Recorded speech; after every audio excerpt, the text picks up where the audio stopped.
तो कैसे हो यार सभी। मैं आज की वीडियो में आप सभी का वेलकम करता हूं। आज की जो हमारी वीडियो है वो basically conditional statements in JavaScript के ऊपर जो है वो रहने वाली है। इम्पॉर्टेंट टॉपिक है जो एकदम नए तौर से सीख रहा है एक प्रोग्रामिंग लैंग्वेज को, उसके लिए तो काफ़ी इंपॉर्टेंट है। काफ़ी ज़्यादा यूज़ होने वाला पार्ट है ये एक प्रोग्रामिंग लैंग्वेज का। ठीक है, जो सीख के आया है मतलब जिस जो एक पहले से किसी प्रोग्रामिंग लैंग्वेज में काम करके आया है, तो देखो भाई आपके लिए तो बहुत कुछ नया यहाँ पे देखने को आपको नहीं मिलेगा। ऑन अ वेरी क्या कहते हैं ब्रॉडर साइड, तो चीज़ें सेम ही रहने वाली हैं आपके लिए। एक बस्ट last part of the video है आपका टर्नरी ऑपरेटर वाला पार्ट, तो आप डायरेक्टली उसी पे वो कर जाओ, स्विच कर जाओ अगर आप सी प्लस प्लस जावा वगैरह से आए हो। ठीक है, बाकी सिंटेक्स वगैरह देखना तो 2x की स्पीड पे सिंटेक्स देख लो कि कैसे हम लोग कंडीशनल स्टेटमेंट्स कर रहे हैं, बट मोटे मोटे तौर पे चीज़ें सारी सेम ही है। ठीक है, बट एक टर्नरी ऑपरेटर का नया कॉन्सेप्ट है, वो आप देख लो वीडियो के एंड में जाके, मतलब जो last part of the video है उसमें आपको वो पार्ट देखने को मिलेगा। तो स्टार्ट करते हैं यार। आज का जो हमारा टॉपिक है वो है हमारे पास conditional conditional statements in JavaScript. ठीक है, कंडीशनल स्टेटमेंट्स क्या होते हैं? हमारे पास बहुत से ऐसे केसेस आते हैं, मतलब मोस्ट ऑफ द टाइम हमारे पास आते हैं ऐसे सिनेरियोस कि हमें चूज करना होता है या तो ये या तो वो। ठीक है, अगर ऐसे हुआ तो वैसे करेंगे, वैसा हुआ तो ऐसा करेंगे। तो ये क्या होती है? कंडीशनल स्टेटमेंट्स होती है। अच्छा, ये आ गया तो ये करेंगे, वो आ गया तो ये करेंगे। ये सब किसका पार्ट होता है? ये कंडीशनल स्टेटमेंट का पार्ट होता है। एक प्रोग्रामिंग लैंग्वेज में अगर मैं स्पेसिफिकली जावास्क्रिप्ट की बात करूँ, हमें कंडीशनल स्टेटमेंट डिफाइन करनी है, तो हमारे पास मोटे मोटे तौर पे 3 तरीके हैं। ठीक है, सबसे पहले हम लोग इफ़ एल्स इफ़ एंड, ये मैं कॉमा डाल देता हूँ यहाँ पे। ठीक है, if else if and else का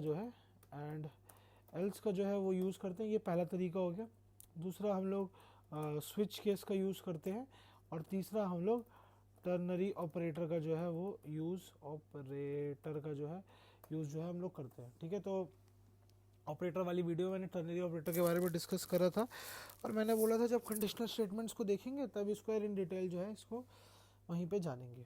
ठीक है, तो स्टार्ट करते हैं। सबसे पहला जो हमारे पास होता है वो होता है इफ़ एल्स इफ या फिर एल्स। ठीक है, एक एग्जांपल ले लेते हैं यहाँ पे कि लेट अस सपोज कि मेरे पास एक नंबर है। ठीक है, तो मैं ये चाहता हूँ कि अगर वो ऑड नंबर है तो आप प्रिंट कर दो ऑड, अगर आपके पास एक इवन नंबर है तो आप प्रिंट कर दो इवन, और अगर वो उसकी वैल्यू 0 है तो आप प्रिंट कर दो, क्या कहते हैं, इट इज़ 0। ठीक है, ये कर लेते हैं। तो इसके लिए हमारे पास क्या बनेगा, हम लोग सपोज कर लेते हैं लेट ए इक्वल्स टू में 3 मान लेते हैं अभी के लिए। ठीक है, अब मैं क्या कह रहा हूँ, इफ़, ठीक है, इफ़ क्या है, अगर मेरे पास ए ये ब्रैकेट में आएगा। ठीक है, ए की वैल्यू किसके बराबर है? अगर ए, हम लोग क्या पता लगाना चाह रहे हैं, वो इवन है या फिर ऑड है। अब इवन एंड ऑड की क्या पहचान होती है अगर आप लॉजिक बिल्डिंग में जाओगे यार? अगर आप एक इवन नंबर को 2 से डिवाइड करते हो तो हमेशा उसका रिमाइंडर 0 आएगा। ठीक है, अगर नहीं समझ आया 2 मिनट पॉज करो वीडियो को और सोचो कि अगर मैं एक इवन नंबर को 2 से डिवाइड करूंगा तो उसका रिमाइंडर क्या आएगा? हर पॉसिबल सिनेरियो में उसका रिमाइंडर 0 ही आएगा अगर वो एक इवन नंबर है तो। ठीक है, तो मैंने क्या बोला, अगर मैं ए को 2 से डिवाइड करता हूँ और उसका रिमाइंडर निकालता हूँ, रिमाइंडर निकालने के लिए हमारे पास ऑपरेटर होता है परसेंटेज। किससे डिवाइड कर रहा हूँ? 2 से। अगर ये किसके बराबर आ रहा है? 0 के। ठीक है, अब मेरा ये पॉसिबल पॉसिबल क्या है, मतलब मेरा ये कहना ये है आप लोगों से कि यार आप 222 ऑपरेटर का यूज़ करो, ज़्यादा अच्छा रहेगा। ठीक है, अच्छा, सिंटेक्स क्या होता है इफ़ का? हम लोग इफ़ ब्रैकेट में कंडीशन लिखते हैं और फिर यहाँ पे ऐसे ये कर्ली ब्रेसेस देते हैं, इसके अंदर जो भी है हम इफ़ अगर ये ट्रू हो जाती है तो हम वो काम करवाना चाहते हैं। तो मैं यहाँ पे बोल रहा हूँ, सिंपली लिख दो console.log इवन नंबर। ठीक है, इवन नंबर। ओके, दूसरी बात मैं ये कहना चाहता हूँ, ये तो हो गई खाली इफ़ कंडीशन कि मैंने बोला ये, तो अगर ये ट्रू है तो ये कर दो, आप खाली ये चीज़ करके छोड़ सकते हो। ठीक है, दूसरा ऑप्शन आपके पास आता है कि आपने बोला एल्स, अगर मुझे इवन नंबर नहीं मिल रहा तो मैं मान के चल रहा हूँ कि बाकी सारे के सारे क्या है? ऑड है। ये बात हमेशा ध्यान रख के चल रहा है कि एल्स में कभी भी कोई कंडीशन नहीं आएगी। एल्स का मतलब बाकी जितने भी सिनेरियोज है सबके लिए वो वही चीज़ करेगा। क्या काम करेगा? वो करेगा console.log ऑड नंबर। ठीक है जी, बट मैंने क्या बोला था आपको अभी ये प्रॉब्लम की स्टार्टिंग में कि मैं चाहता हूँ कि जब ज़ीरो आए तो मैं ये बात प्रिंट कर दूँ कि ये ज़ीरो है, ये जो नंबर है वो बेसिकली क्या है, ज़ीरो है। सो एक तीसरी कंडीशन आ गई, जब आपके पास मल्टीपल कंडीशंस आ जाती हैं तो हम लोग यूज़ करते हैं इफ़, एल्स इफ और एल्स का, ठीक है। तो यहाँ पे हम लोग करते हैं एल्स इफ, ठीक है। इफ मतलब ये वाली कंडीशन नहीं हुई तो उसके बाद एक दूसरी वाली कंडीशन चेक करो, क्या कि क्या a divide by 2 equal to triple equal to 1 के बराबर है। यानी कि जब जब ओके सॉरी कर्ली ब्रेसेस लगाने थे, तो जब जब आप एक न्यूमेरिकल वैल्यू को 2 से डिवाइड करोगे, न्यूमेरिक क्या, एक ऑड वैल्यू को अगर आप 2 से डिवाइड करोगे तो हमेशा उसका रिमाइंडर क्या आएगा, 1 आएगा। फिर से नहीं समझ आया, वीडियो को पॉज करो और एक बार सोच के देखो, जितने ऑड नंबर्स हैं क्या मैं सबको 2 से डिवाइड करूंगा उसका रिमाइंडर 1 आएगा? अगर हाँ तो ये लॉजिकल सही है, नहीं है तो मेरे को कमेंट में बताना, ठीक है। अच्छा, तो हम लोग क्या करते हैं, कंसोल डॉट लॉग करते हैं। हमने बोला कि अगर ये वो है तो मैं बोलूँगा यार ये क्या है, ये एक ऑड ऑड नंबर है, ठीक है। यही से यार कट कर लेते हैं, बार बार क्या लिखना, ठीक है। ये एक ऑड नंबर है, बट क्या मैं ये करना चाह रहा हूँ रिमाइंडर वाला, ना ना ना। मैंने क्या कंडीशन आपको बोली थी, मैंने आपको कंडीशन ये बात बोली थी, मैंने बोला था कि अगर a की वैल्यू, क्या यार, अगर a की वैल्यू बराबर है किसके, ज़ीरो के, तो मैं ये प्रिंट कराना चाहता हूँ कि ये वैल्यू किसके बराबर है, ज़ीरो के बराबर है। तो यहाँ पे कंसोल डॉट लॉग कर दो, नंबर, ओके स्पेलिंग गलत हो गया, नंबर इज इक्वल टू 0, ठीक है। तो मैं ये प्रिंट कराना चाहता हूँ, इसको सेव कर लेते हैं और देखते हैं कि इसका क्या मेरे को आउटपुट जो है वो देखने को मिलता है। तो ये मैंने चलाया यहाँ पे मेरे को देखने को मिला कि ये क्या है, ऑड नंबर है। क्यों? क्योंकि मैंने a की वैल्यू 3 डिफाइन कर रही थी। अब मैं इसकी वैल्यू 6 डिफाइन कर देता हूँ, कंट्रोल एस करता हूँ और अब देखते हैं नया आउटकम क्या आ रहा है। तो ये मेरे को कह रहा है कि इवन नंबर है। क्यों? क्योंकि उसने सबसे पहली कंडीशन जाके चेक करी, उसने a का रिमाइंडर, a को 2 से डिवाइड करा, उसका रिमाइंडर निकाला, देखा क्या वो 0 था, हाँ, तो उसने वहीं पे वो काम कर दिया, ठीक है। अब वो क्योंकि इफ कंडीशन चल चुकी है तो ना वो एल्स इफ पे आएगा ना वो एल्स पे आएगा, ठीक है जी। उसने वो एग्जीक्यूट कर दिया। अच्छा, फिर उसने क्या चीज़ देखी, अब जैसे मेरे पास मान लो पहले 3 था, ठीक है, तो 3 के जब और नंबर के सिनेरियो में उसने देखा क्या a divide by 2 equal to 0 आ रहा है, मतलब उसका a डिवाइड, जब a को 2 से डिवाइड करा फिर उसका रिमाइंडर 0 आ रहा है, तो नहीं आ रहा था। 3 को अगर मैं 2 से डिवाइड करूँगा तो रिमाइंडर 0 नहीं आएगा, क्योंकि 3 फुली डिवाइड नहीं होता 2 से। तो वो नेक्स्ट कंडीशन पे गया, क्या a की वैल्यू 0 है, तो a की वैल्यू 0 भी नहीं है, तो उसने इसको भी स्किप कर दिया। अब वो नेक्स्ट पर आया, उसने देखा एल्स आ गया, एल्स में मतलब जितने भी बाकी सारे सिनेरियोज, तो अब a की वैल्यू ना 0 है ना वो इवन है, तो बाकी जितना भी सिनेरियो हमने उसमें क्या बोला हुआ है, आप एक ऑड नंबर जो है उसमें प्रिंट करवा दो, तो उसने ऑड नंबर जो है वो प्रिंट करवा दिया, ठीक है। अब हम a की वैल्यू 0 भी रख के देखते हैं, तो इसको सेव कर लेते हैं, ठीक है, और अब आगे देखते हैं। सो यहाँ पे हमारे पास है, ओके, इसने इवन नंबर बोल दिया। क्यों? ऐसा क्यों हुआ? क्योंकि जब उसने 0 को डिवाइड बाई 2 करा और उसका रिमाइंडर निकाला तो वो भी 0 आया। अब यहाँ पे क्या हुआ, यहाँ पे हमारे पास एक वो आ गया, इसको हम लोग क्या बोलते थे यार, मैं क्या बोलते थे, एक साइड में भूल गया इसको इसको हम लोग बोलते थे, यार क्या बोलते थे, मैं वो टर्म भूल गया, ठीक है। यहाँ पे ये क्या हो, हाँ, शॉर्ट सर्किट हो गया है बेसिकली, शॉर्ट सर्किट ही बोलते हैं इसको। सो ये शॉर्ट सर्किट हो गया। सो हुआ क्या कि a की वैल्यू मैंने 0 रखी।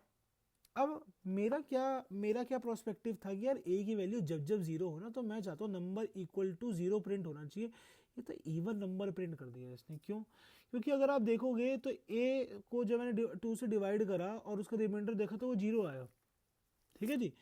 तो अब उसको सबसे पहले यही वाली इफ कंडीशन में सबसे पहले मैंने डिफाइन करी थी, उसमें ही उसको पॉसिबल आंसर मिल गया। पॉसिबल आंसर तो नहीं था, मतलब करेक्ट आंसर तो नहीं था, बट जो चीज़ मैंने भेजी है उसके रिगार्डिंग उसको वो ट्रू वैल्यू जो है वो मिल गई, इसलिए ये इसने यहीं पे प्रिंट करवा के इसी का आंसर जो है प्रिंट करा दिया और ये आगे बढ़ा ही नहीं। बट मैं ये नहीं चाहता था। तो जब जब आपके पास ऐसे सिनेरियोज आते हैं कि आपके पास क्रिटिकल केसेस होते हैं कि आप चाहते हो कि यार एक स्पेसिफिक केस में मैं ये कराना चाहता हूँ, और मैं ना, ये देखो ये सीरियल वाइज चलता है, ये पहले इस पे जाएगा फिर इस पे जाएगा फिर इस पे जाएगा, तो आपको सीरियल का ध्यान रखना। क्योंकि मेरे को पता है कि यार मैं पहले a इक्वल टू, अगर a की वैल्यू 0 आ रही है तो मैं पहले इसको फोकस करना चाहता हूँ।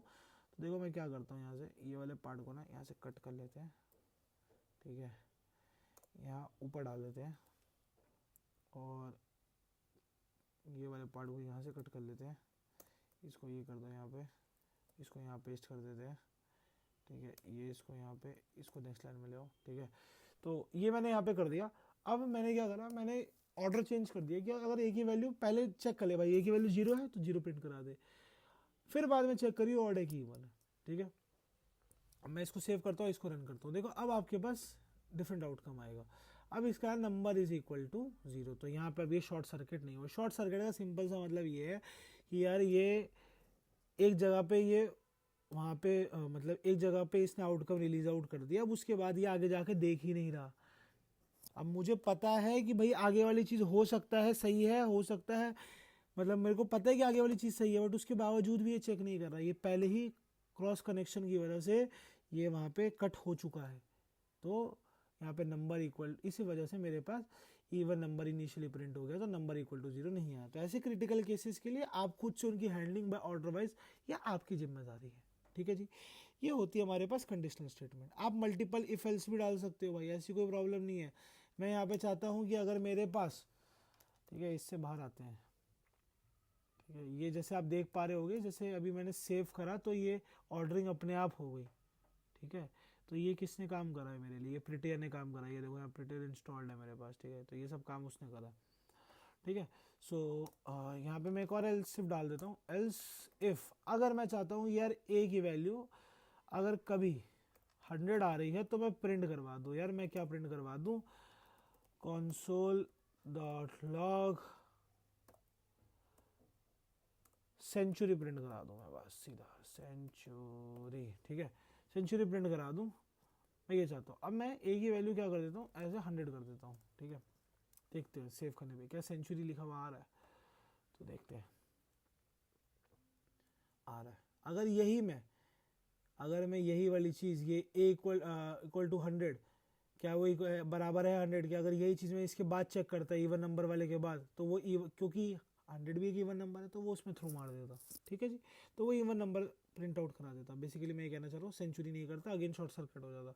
मेरी प्रायोरिटी पहले ये थी कि मैं नंबर चेक करूँ, बाद में बताऊँ कि ये ऑड है या इवन है, ठीक है। तो ऐसे तो आप मल्टीपल एल्स इफ स्टेटमेंट जो है मल्टीपल कंडीशंस के लिए यूज़ कर सकते हो। एल्स जितने भी जो बाकी के बचे हुए सारे केसेस हैं उनको हैंडल आउट जो है वो करता है। ये बात समझ में आ गई होगी यार। नेक्स्ट जो मेरे पास टाइप ऑफ कंडीशनल स्टेटमेंट होता है वो बेसिकली होता है स्विच केस, ठीक है। वो बेसिकली क्या आता है मेरे पास आपका, वो आता है switch case. So switch case में क्या होता है कि हमें जैसे ना मान लेते हैं कि हम लोग स्विच केस में एक एक्सप्रेशन देते हैं कि भाई ये एक्सप्रेशन है, इसका ये अगर आउटकम आया तो आप ये चला देना, ये आउटकम आया तो ये चला देना, ऐसे होता है। मैं करके दिखाता हूँ यार। सेकंड जो है मेरे पास वो है आपका, यार स्पेलिंग बहुत गलत लिखता हूँ मैं, स्विच केस, ठीक है। सो इसका जनरल मैं आपको पहले सिंटेक्स बता देता हूँ। तो हम लोग ऐसे स्विच कीवर्ड का यूज़ करते हैं, इसके अंदर हमारा एक्सप्रेशन जाता है, ठीक है। एक्सप्रेशन मान लो जैसे नेम जा रहा है, ठीक है, ऐसे होता है ये, नहीं सॉरी, ठीक है, नेम चला गया जैसे यहाँ पे। तो और फिर मैंने यहाँ पे बोला केस। केस अब क्या है, जो भी एक्सप्रेशन जो उसका आउटकम आ रहा है, ठीक है, ये बेसिकली वो चीज़ होगी। तो केस एक्स, जैसे कि मान लेते हैं केस में यहाँ पे मान लेता हूँ अमन, ठीक है। सो अमन केस में आपको क्या एग्जीक्यूट करना है, console डॉट लॉग करना है, ठीक है। गलती से प्रिंट लिख देता हूँ बार बार, console डॉट लॉग आपको क्या करना है, आप मान दो 1 कर दो प्रिंट, ठीक है। दूसरा केस है, दूसरे केस में मेरे पास आ रहा है, दूसरा केस क्या बनता है मेरे पास आ रहा है ज्योति का, ठीक है। सो अगर ज्योति सेकंड केस है मेरे पास, तो उसमें आप console डॉट लॉग आप कर दो 2, ठीक है जी। अगर मेरे पास, मैं चाहता हूँ कि ऐसा कुछ नहीं आ रहा, मतलब कोई भी के पर्टिकुलर आउटपुट नहीं आ रहा उस एक्सप्रेशन का, कोई स्पेसिफिक आउटपुट नहीं आ रहा, तो मैं क्या बोलूँगा, मैं बोलूँगा बाय डिफ़ॉल्ट आप ये चला दो, बाय डिफ़ॉल्ट आप क्या रन कर दो, आप रन कर दो console dot log program is running, ठीक है, ये आप रन करा दो। अब यहाँ पे एक एक्सप्रेशन होता है, यहाँ पे मैं सिंपल एक अभी वेरिएबल पास करूँगा, ठीक है। जैसे मैं मान लेता हूँ let name is equal to, मैं क्या बोलूँ इसको, अभी के लिए इसको मान लेते हैं, क्या बोले, विकल्प मान लेते हैं, विकल्प, ठीक है जी। ठीक है। अच्छा कंट्रोल एस करते हैं, ये हो गया। वैसे यहाँ पे कंडीशनल स्टेटमेंट आती है, मतलब सॉरी वो आता है एक्सप्रेशन आता है कि जो बेसिकली बताता है। ठीक है, एक बार इसको रन करके देखते हैं कुछ आता भी है कि नहीं आता। देखो आया प्रोग्राम इज रनिंग, क्योंकि इस पर्टिकुलर एक्सप्रेशन, यहाँ पे एक्सप्रेशन होना चाहिए, मैंने यहाँ पे सिंप्लिसिटी के लिए इसको वेरिएबल बना लिया। सो यहाँ पे मैंने क्या बोला कि देखो अगर नेम का जो भी एक्सप्रेशन है इसका आउटकम जो है, अगर वो अमन आएगा तो आप अमन कॉल करना, ज्योति आएगा तो ज्योति कॉल करना। और अगर कुछ भी मतलब आपको इन दोनों ये वाले केसेस नहीं मिलते, अगर आपको ये आउटकम्स नहीं मिलते अमन या ज्योति के अलावा, तो आप बाय डिफॉल्ट ये कर दो कि प्रोग्राम इज रनिंग। ठीक है, अब मैं यहाँ पे काम करता हूँ, मैं यहाँ पे अमन पास करके देखता हूँ। अमन, अरे यार ये क्या कर दिया मैंने, अमन। ठीक है जी। अच्छा अब इसको सेव कर लेते हैं और इसको रन करा के देखते हैं वापसी। सो देखते हैं क्या आता है। तो देखो आपको क्या देखने को मिला, आपको 1 देखने को मिला, अमन वाला पार्ट रन कर गया, ज्योति वाला पार्ट भी रन कर गया, और प्रोग्राम इज रनिंग भी कर गया। अब ये क्या हुआ ये मैं आपको बताता हूँ, एक बार मैं ज्योति भी रन करके दिखाता हूँ, फिर मैं आपको ये समझाता हूँ ये क्या हुआ यहाँ पे। ठीक है, ज्योति सेव कर लेते हैं, और फिर ज्योति के केस में आपको ज्योति वाला आउटपुट देखने को मिला, अमन वाला आउटपुट देखने को नहीं मिला, और फिर आपको प्रोग्राम इज रनिंग देखने को मिला। अब समझते हैं कि हुआ क्या क्या। देखो होता क्या है, सबसे पहले डिफॉल्ट वाला हमेशा चलेगा, यानी कि आपका कोई भी केस ट्रू हो या ना हो, यानी कि कोई भी केस का रिजल्ट आया जो आप आउटपुट एक्सपेक्ट कर रहे थे वो वाला केस है या नहीं है उससे कोई मतलब नहीं है, डिफॉल्ट विल ऑलवेज रन। ठीक है, तो यहाँ पे इट विल ऑलवेज रन। ठीक है जी। जो दूसरा होता है मेरे पास वो है, अब अमन वाला केस में क्या हुआ कि जब अमन हमारे पास आया, तो जब अमन वाला केस आया तो उसके बाद ज्योति भी आ गया, और डिफॉल्ट वाला तो हमेशा चलता ही है तो वो तो चला ही गया। अब होता क्या है, जो आपके जो केसेस होते हैं उसमें अगर एक केस उसको ट्रू मिलता है तो उसके बाद वाले भी वो सबको आउटपुट देता है। ठीक है, यानी कि अगर अमन उसको मिला तो वो बाय डिफॉल्ट उसके बाद जितने केसेस डिफाइंड है उसमें आपने जो भी काम बोला है वो सबका काम दिखाएगा।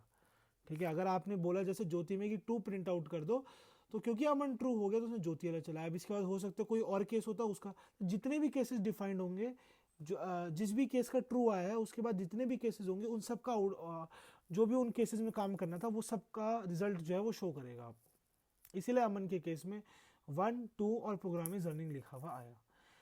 ज्योति के केस में मेरे पास ज्योति के बाद कोई और केस डिफाइंड नहीं था, इस वजह से डिफॉल्ट वाली वैल्यू चली। अगर ज्योति के बाद भी कोई केस डिफाइंड होता तो वो वाला केस चल जाता।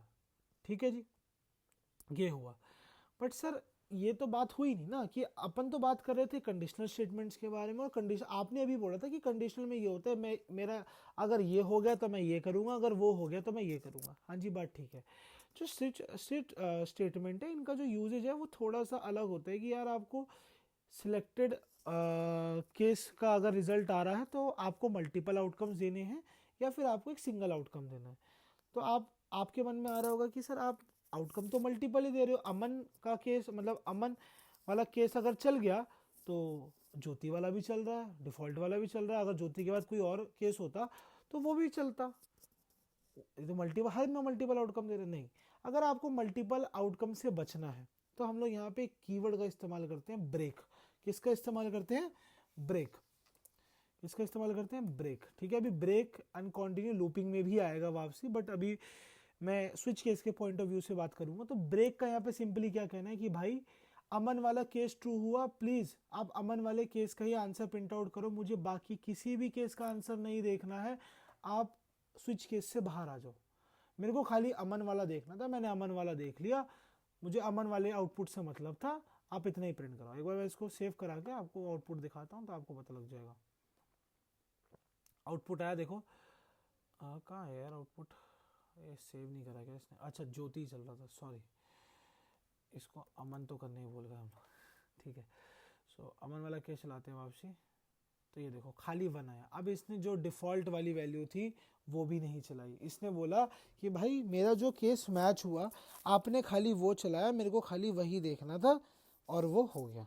ठीक है, सो अगर हमें स्पेसिफिक इफ एल्स वाली भी क्या कहते हैं यहाँ पे आपको फंक्शनैलिटी चाहिए, तो आप ब्रेक स्टेटमेंट का यूज़ करके अगर एक स्पेसिफिक केस मैच हो रहा है, हाँ भाई खाली वही चाहिए वो, वो जो बाय डिफ़ॉल्ट वाला भी नहीं चाहिए उस केस में। देखो इसमें बाय डिफ़ॉल्ट वाला भी आपको रन होते हुए नहीं दिखा होगा।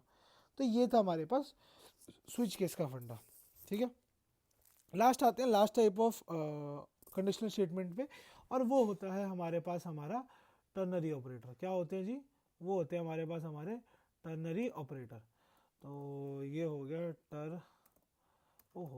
टर्नरी ऑपरेटर, ठीक है। टर्नरी ऑपरेटर की बात करें सो यहाँ पे मैंने आपको देखा था, ये कुछ नहीं है यार, ये मतलब सिंगल लाइन टर्नरी ऑपरेटर कुछ नहीं होता। ये है basically simplified if else statement, ठीक है। कि अगर आपके पास खाली दो कंडीशन है कि अगर ये है तो ये कर दे, और अगर ये नहीं है तो वो कर दे, खाली इतना ही है, दो ही कंडीशन है, इफ ये और एल्स वो।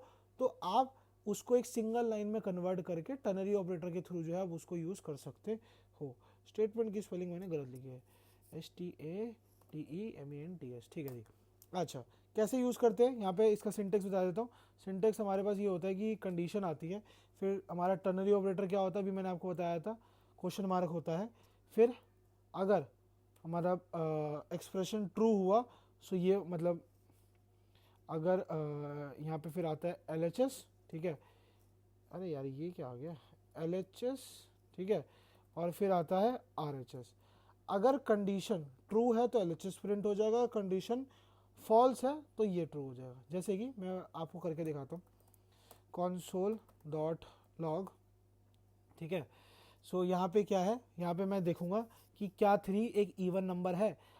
इफ 3 का रिमाइंडर अगर डिवाइड बाय 2 करके अगर 0 आ रहा है, ठीक है, अगर वो 0 के बराबर है, क्या ये कंडीशन ट्रू होगी? सबसे पहले तो आप ये सोचो, क्या 3 को जब मैं 2 से डिवाइड करता हूँ उसका रिमाइंडर 0 आएगा? नहीं आएगा, ये एक फॉल्स कंडीशन है, ठीक है। तो मैं कह रहा हूँ अगर ये कंडीशन आप चला के देखो, अगर ट्रू है तो आप क्या प्रिंट कर दो, कॉन्सोल, तो आप प्रिंट कर दो, तो आप हाँ एक काम करो, console.log आप कर दो 2, ठीक है। नहीं तो आप कर दो console.log, मेरे को ऐसा क्यों लग रहा है एरर थ्रो कर देगा, बट चला के देखते हैं, ठीक है। यहाँ पे कर देते हैं कि अगर ये कंडीशन, हाँ चलो इसमें कर देते हैं 5 कर देते हैं, ठीक है।